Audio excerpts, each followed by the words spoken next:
Sveiki, gerbėmieji Lietuvos valstybės žmonės. Su jumis sveikinuosi aš, vienintelis teisėtas Lietuvos valstybės prezidentas tremtyje Alfonsas Norvaišas Kazio. Na ir pradedame laidą nuo mūsų draugų. Ketvirtadienį, tai yra lapkričio 30 dieną, LRT per žinias vėl patrešė savo purvesklaidą mane. Visų pirma, noriu pabrėžti, kad LRT direktoriai yra išduotas orderis suėmimui. Ir jie, be jų šutvės bendrininkas, kuriam taip pat išduotas suėmimo orderis, bando visais būdais įrodyti, kad mes esame blogiečiai, o jie tipo šviesuoliai. Tad noriu priminti, gerbėmieji, Lietuvos valstybės žmonės priėmė sprendimą, kad teroristus galės bausti mirties bausmėmis, tai yra sušaudant ar pakariant. O šią šutvę paskelbti teroristais yra taip pat lengva, kaip jie gali apšmeižti žmonės. Tad siūlyčiau jums kuo skubiau persigalvoti, nes priešingų atveju galite būti pakarti kaip kalės arba nušauti kaip šunys. Ir šiaip, ateičiai žinokite, visi žurnaliūgos, mes renkame duomenis ir visi neš asmeninę atsakomybę. Tai reiškia, jūs nepasakysite, kad čia toks jūsų darbas, tai atsiminkite ir užsirašykite. Sekantis svarbus dalykas, mes nesame kažkoks tai judėjimas, ar dar tai kas nors. Mes remdamiesi teisės viršenybę, sąžinę ir dorą sukūrėme žmonių valstybę. Ir kaip mafijai, teroristams ir visiems kitiems išgamoms nepatinka, bet mes triumfavome. Tai žmonės atminkite, mūsų valstybė nebevaldys parsidavėliai. Su mūsų pagalba Lietuva dabar taps tikrai laisva ir ją valdys Lietuvos valstybės žmonės.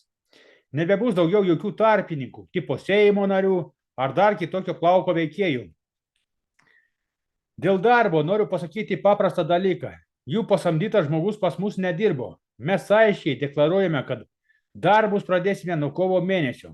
Nors jau dabar mano rankose yra dokumentai, pagal kuriuos galiu jau šiandien ateiti išspirti tą bestuburį Respublikos prezidentą Nausėdą ir pradėti dirbti. Tačiau mums dar trūksta žmonių. Bet iki kovo surinksime ir tada žiūrėsime, ar pradėsime suiminėti, ar paprasčiausiai šaudysim juos kaip žiurkės. Viskas priklauso nuo jų, kiek dar pridarys blogo mūsų tautai. Kaip ir sakiau, mes einame su Dievu, todėl esame linkę atleisti ir derėtis. Bet jeigu jie nenori, tai aš nepriversiu jų atgailauti. Toliau jie ten pergyvena dėl pinigų. Na kiek mes esame surinkę pinigų, tai su palūkanomis riebiomis iš pirmos algos net aš sugebėsiu atiduoti. Taip, mums dabar labai reikalingi pinigai pradinėme etape, nes yra kelionės ir buhalteriniai darbai bei kitos išlaidos. Taip pat dabar siunčiame registruotus laiškus visoms valstybėms ir norime užkardinti Lietuvos Respublikos veiklą pasaulyje. Buvo dar toks komentaras, na, kai jūs pradėsite dirbti, tada aš jums duosiu pinigų. Tai noriu pasakyti tokiam pašaipuoliui, kai jūs ateisite pas mus prašyti pašalpos, mes taip pat pasakysime, gerai, eik dirbti, kai tapsi milijonierius, ateik ir mes tau skirsime pašalpą. Na, čia, manau, logiškas atsakymas. Dabar galiu prasitarti, iš kokių pinigų mes mokėsime apsaugos darbuotojams atlyginimus. Ogi iš surinktų mokesčių. Nes mes, kai ateisime, visi pinigai liks valstybėje, nebeiškeliaus į offshorus ar dar kur tai. Tuo pačiu perspėju visus, kurie vogėte ir dar voksite, kol esate laisvėje. Atminkite, viską teks grąžinti. Na, čia kreipiuosi į visus valdininkus ir valstybės tarnautojus. Bei primenu, kad amnestija baigėsi šių metų gruodžio 31 dieną. Tiesa, jie pasakė dar vieną baikę prieš mane, kad aš tipo slapstausi nuo teisėsaugos Šveicarijoje. Tai va, gerbėmieji, taip, iš tikrųjų aš gyvenu Šveicarijoje ir mano adresas nurodytas svetainėse, nes parsidavėliai suklastojo bylą prieš mane ir nuteisė be sąžinės graužaties. Tai palinkėkime tiems parsidavėliams ramybės. Na, mane jie bandė išvadinti durneliu ir visaip kitaip, tačiau matau, kad nelabai gaunasi. Bet dabar ne apie tai. Aš tik niekaip nesuprantu, kaip neteisėtoje Respublikoje gali būti teisėsauga. Jie turėtų būti vadinami ne teisėsauga, o teroristinė organizacija.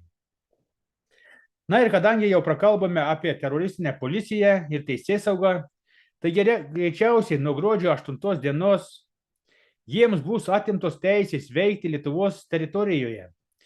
Ir jei jie veiks toliau, tada bus visi įtraukti į teroristinį sąrašą ir juos kaip tikrus šunis galėsite šaudyti ar kitaip vaikyti.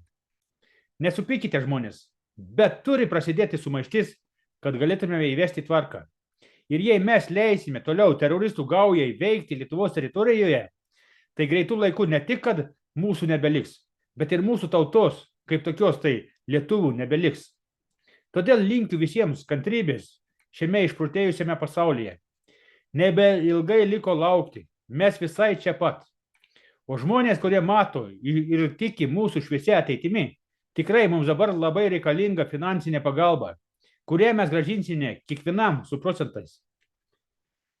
Naudodamasis progą norėčiau paklausti, gal kas galite padėti susisiekti su buvusiu Snoro banko direktoriais, kurie yra Anglijoje ar dar kažkur tai. Mūsų komanda žino, kad ten yra politinis susidorojimas, todėl norėtume daugiau detalių ir pagalbos, kuriant Lietuvos valstybės banką. Jeigu patys stebite, tai būtinai susisiekite, būtų malonu pabendrauti. Mūsų kontaktai nurodyti svetainėse snlv.lt arba snlv.ch. Tad šiandien tiek, iki malonaus. Laukiu kiekvieną ketvirtadienį 21 valandą uždarame susitikime.